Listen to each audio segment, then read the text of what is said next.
అందరికీ నమస్కారం. Telangana journalist union నిర్వహిస్తున్న ఈ రౌండ్ టేబుల్ సమావేశానికి వచ్చినటువంటి అతిథులందరికీ, ఆయా సంఘాలని రిప్రజెంట్ చేస్తున్నటువంటి ప్రముఖులందరికీ కూడా పేరు పేరున ధన్యవాదాలు, అభినందనలు. ఇదే ప్రెస్ క్లబ్ లో కొన్ని రోజుల క్రితం ఒక రౌండ్ టేబుల్ సమావేశం నిర్వహించారు. అది చూసిన వెంటనే నాకు నిజంగా ఒక్కసారిగా మళ్ళీ 12 ఏళ్ల క్రితం లేదా 10 ఏళ్ళు 8 ఏళ్ల క్రితం పరిస్థితులన్నీ ఒక్కసారిగా గుర్తొచ్చి నేను ఒక వీడియో కూడా చేశాను. యాక్చువల్లీ అందులో ఏంటంటే, ఈ ఆంధ్ర బూట్ల కింద తెలంగాణ ఇంకెంతకాలం నలిగిపోవాలి అనే కాంటెక్స్ట్ లో ఒక టైటిల్ పెట్టారు. 12 సంవత్సరాల తర్వాత మనం మాట్లాడుతూ ఉంటే దానికి నిజంగా ఆ రౌండ్ టేబుల్ సమావేశంలో నేపథ్యం ఏంటి, అసలు సడన్ గా తెలంగాణకు ఆంధ్రాకు గొడవ ఏంటి, తెలంగాణ వర్సెస్ ఆంధ్ర అనే కోణం ఎందుకు వచ్చింది, ఇది నాకు అసలు వచ్చిన ఫస్ట్ ప్రశ్న.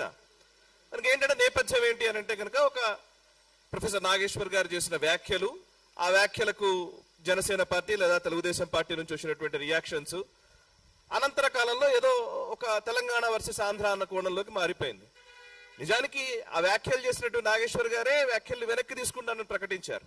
వ్యాఖ్యలు వెనక్కి తీసుకుంటానని ప్రకటించిన తరువాత ఒక రౌండ్ టేబుల్ పెట్టి తెలంగాణ వాళ్ళ మీద దౌర్జన్యం ఏంటి అనే, అసలు తెలంగాణకి ఆంధ్రకి గొడవ ఏంటి, ప్రొఫెసర్ నాగేశ్వర్ గారు ఎందుకు వచ్చారు దీంట్లోకి, ఇక్కడే నాకు అసలు కొంచెం కన్ఫ్యూజ్ అయింది.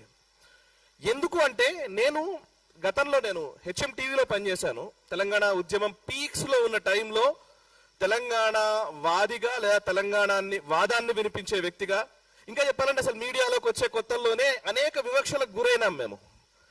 తెలంగాణ ప్రజలు వివక్షలకు గురైన మాట వాస్తవం. దీన్ని ఫస్ట్ మనం అంగీకరించి మిగతా డిస్కషన్ మనం చేద్దాం. ఎందుకు అనంటే, అసలు తెలంగాణ నుంచి వచ్చిన వ్యక్తికి వీడికి తెలుగు భాషనే రాదు, వీడు అసలు ఏం న్యూస్ చదువుతాడు అన్న రోజులు నాకు తెలుసు. నా ముఖం మీదనే చెప్పిన రోజులు కూడా నాకు తెలుసు. ఈ సోకాల్డ్ మాటలు మాట్లాడింది ఎవరో ఆంధ్ర వాళ్ళు అని వదిలేయడానికి వీల్లేదు. వాళ్ళంతా పక్కా కమ్యూనిజం నుంచి వచ్చినటువంటి జర్నలిస్టులే ఈ మాటలు అన్నది. నేను చాలా స్పష్టంగా చెప్తున్నాను. మామూలుగా న్యూట్రల్ గా ఉండే జర్నలిస్టులే అనలే నన్ను. బట్ అఫ్ కోర్స్ దాన్ని ఛాలెంజ్ గా తీసుకున్నాము, అధిగమించే ప్రయత్నం చేశాము, డిక్షన్ ఇంప్రూవ్ చేసుకున్నాము, ఒక దశకు వచ్చాం. నేను 2013లో సిడబ్ల్యూసి ప్రకటన వచ్చింది జూలై 31 రోజున, నాకు గుర్తుంది. జూలై 31 రోజు సిడబ్ల్యూసి తెలంగాణకు అనుకూలంగా ప్రకటన చేసిన రోజు లైవ్ లో కూర్చున్నాను నేను 10 టీవీలో. ఆ టైంలో 10 టీవీ యాజమాన్యము సిపిఎం పార్టీకి పెట్టినటువంటి ఛానల్ అది. అక్కడ కమ్యూనిస్ట్ పార్టీ సిపిఎం పార్టీ సమైక్యవాదానికి కట్టుబడి ఉంది, వాళ్ళు సమైక్యవాదమే ఉండాలని అన్నారు.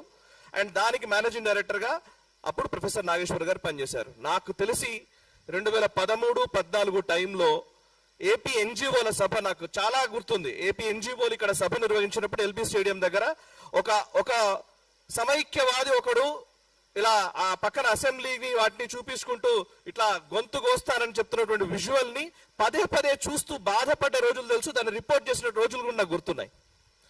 ఆ రోజులు ఉన్న ఎమోషన్స్ చాలా సీరియస్, ఒక పీక్స్ లో ఉన్న ఎమోషన్స్ లో ఉన్నప్పుడు ఇందాక ప్రసాద్ గారు అంటున్నారు, నిజంగా ఆ రోజులు ఉన్న పరిస్థితులను మేము మా అనుభవాలు మాకు గుర్తొస్తుంటే కూడా ఒక్కోసారి అనిపిస్తూ ఉంటుంది, ఒక చారిత్రక సందర్భంలో మనం ఉన్నాం కదా అని. ఆ టైంలో ఓవైపు కేసీఆర్ సభ వస్తున్నా, ఓవైపు తెలంగాణ సభలు ప్రొఫెసర్ కోదండరామ్ గారు, అప్పుడు ప్రొఫెసర్ జయశంకర్ గారు వీళ్ళు మాట్లాడుతున్నటువంటి సభల్ని తక్కువ నిడివి ఇచ్చి, ముఖ్యంగా సమైక్యవాదానికి ఎక్కువ నిడివి ఇచ్చినటువంటి ఛానల్ గా 10 టీవీకి ఆ రోజుల్లో ముద్ర ఉంది తెలంగాణ ప్రజల్లో. ఇవాళ ఏం మాట్లాడుతున్నాం మనం, తెలంగాణ వాది ఎప్పుడయ్యారైనా, నాకు ఇది అర్థం కాలే. రెండోది, తెలంగాణ వాదమే నిజంగా ఈరోజు గొడవ కాదు, వాళ్ళ దృష్టికోణం వేరు. ఎప్పుడైనా సరే వాళ్ళు ఒక విలన్ ని తయారు చేస్తూ ఉంటారు. కమ్యూనిస్ట్ సిస్టమ్ అంతా కూడా మొదటి నుంచి మనం అబ్జర్వ్ చేస్తే ఒక విలన్ ని తయారు చేస్తారు. ఆ విలన్ ని చూపించి మొత్తం ఆటంతా ఆడుతూ ఉంటారు. వాళ్ళకు విలన్ ఎవరు అని అంటే గనక మొదటి నుంచి కూడా వాళ్ళు కొంతకాలం పాటు బ్రిటిషర్ల దౌర్జన్యాలన్నింటినీ వైట్ వాష్ చేయడం కోసం హిట్లర్ అయిన తోని తీసుకొచ్చి పెట్టారు. హిట్లర్ ను మించిన మారణ హోమం సృష్టించిన వ్యక్తి నిజాం. మీరు లెక్కలేసి చూసినా కూడా హిట్లర్ ను మించి మారణ హోమం సృష్టించినటువంటి వ్యక్తి నిజాం. ఇప్పుడు మనం తెలంగాణ వాదం అన్న ప్రతిసారి తెలంగాణ అన్న పదం రాగానే నిజాం చరిత్ర వరకు పోయి ఆగిపోతుంది. నిజాం చరిత్రతో కట్ చేసేస్తారు అంతే. ఏంటిది? నిజాం మెడలు వంచింది ఎవరు?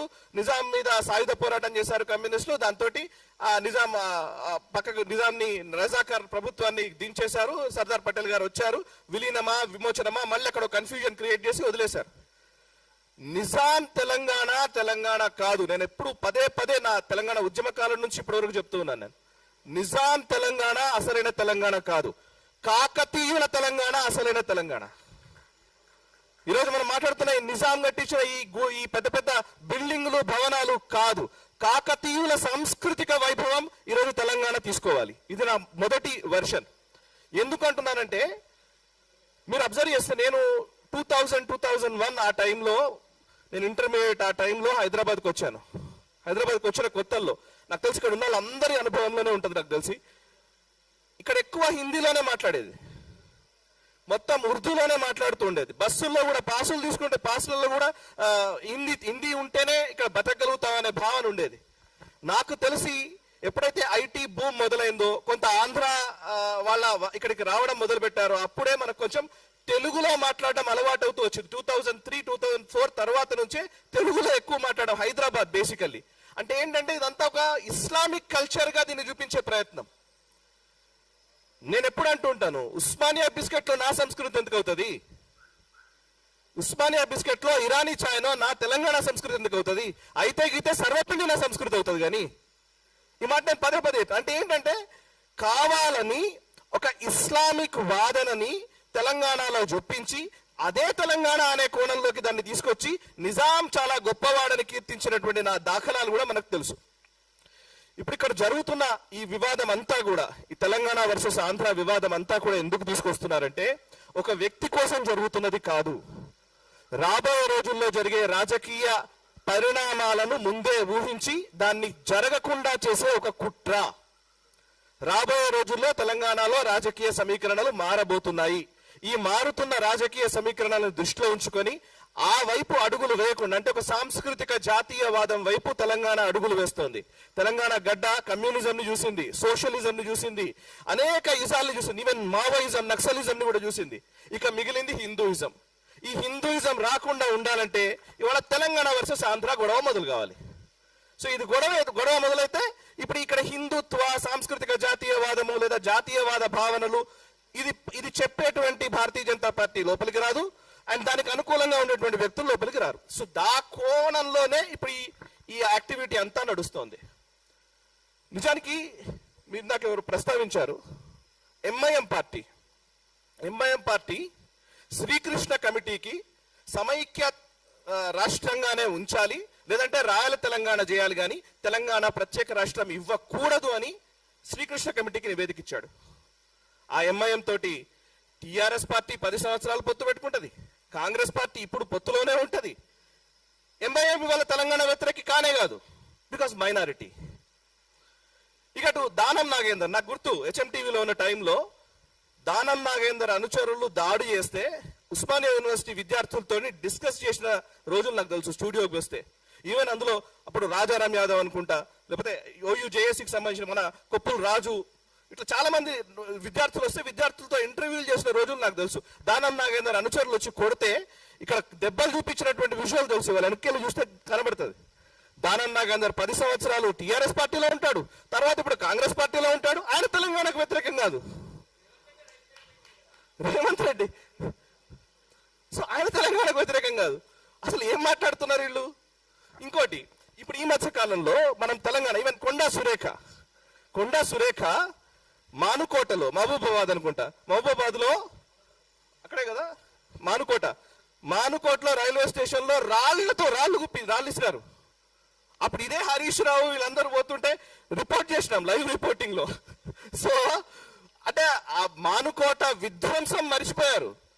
టిఆర్ఎస్ పార్టీలో కొండా సురేఖ జరగానే అయిపోయింది, తెలంగాణ వాదం పోయింది, అన్ని మిగతా వచ్చినాయి.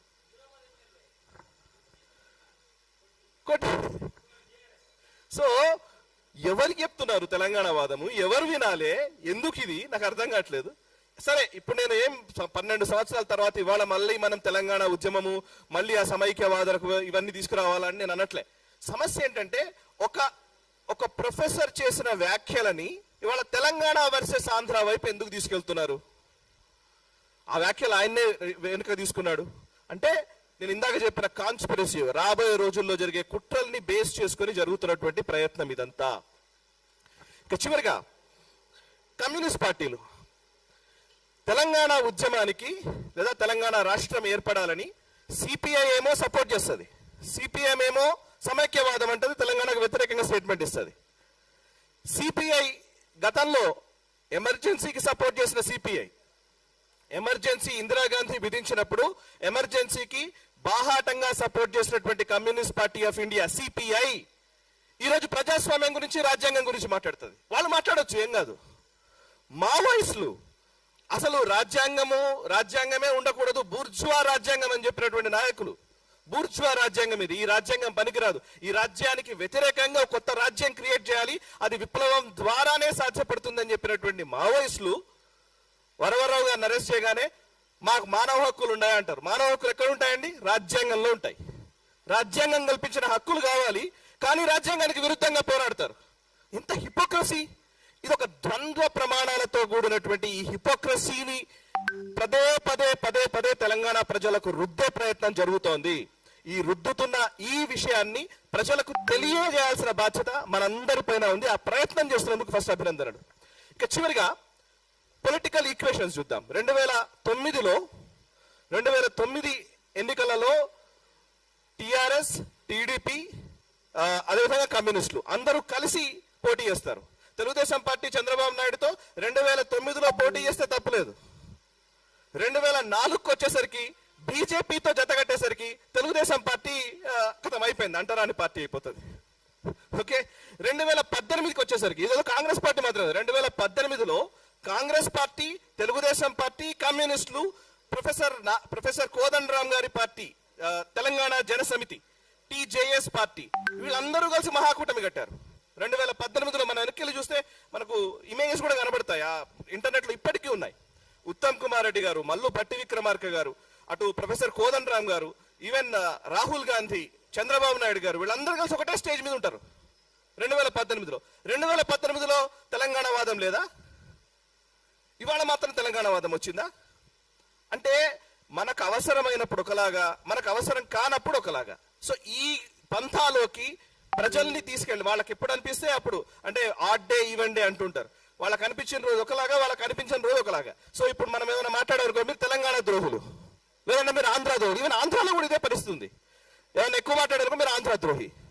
సో వాళ్ళ వైఫల్యాల్ని కప్పిపుచ్చుకోవడం కోసం మనకు ఒక కొత్త పదాలని క్రియేట్ చేసి దాన్ని విలన్ గా, అట్లాంటి వ్యక్తుల్ని విలన్లుగా చూపించి వాళ్ళ పబ్బం వాళ్ళు గడుపుకుంటున్నారు. మిత్రులారా, ఈ సందర్భంగా ఒకే ఒక మాట, కశ్మీర్ విషయంలో మనం చూసాం. నిన్న పవన్ కళ్యాణ్ గారు అన్న మాటని వీళ్ళందరూ ఏం చేస్తున్నారంటే తెలంగాణ వాదం ఉగ్రవాదమా అలా ఎలా అంటారని వ్యాఖ్యలు చేస్తున్నారు. నేను చాలా సింపుల్ గా చెప్పాలనుకున్నా. మొట్టమొదట కశ్మీరీ వాదం కూడా కశ్మీర్ వేరు, కశ్మీరియత్ అనే ఒక మాట నుంచే పుట్టింది.